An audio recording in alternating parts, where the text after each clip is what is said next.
देखो भैया, हमारी सिद्धि पानी पी रही है।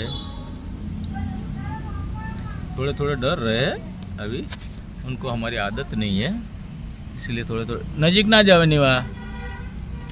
थोड़े थोड़े डर रहे, थोड़े दिनों में वो हमारे फ्रेंड हो जाएंगे। उसके बाद हम उसके साथ खेलते हुए आपको वीडियो भेजेंगे। अभी तो उनको हमारी आदत लगानी ज़रूरी है। कोई भी पशु पक्षी थोड़े दिन डरते हैं, उसके बाद हमारी आदत हो जाती है उनको।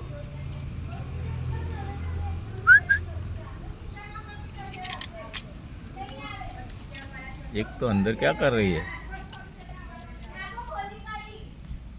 वो अंदर है, वो डरती है बहुत। એવું ના કર નીવા, એવું ના કરાય, બીક લાગે એને। જો જો જો અંદર જતી રહી, જો અલી નીવા, એવું ના કરાય, બેસી જાય ને ચૂપચાપ।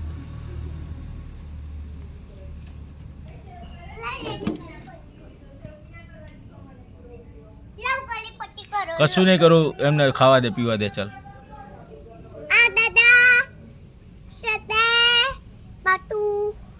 આ બાજુ અત્યારે પાણી પીવા દે નીવા। નીવા તું બેસી જા ચૂપચાપ।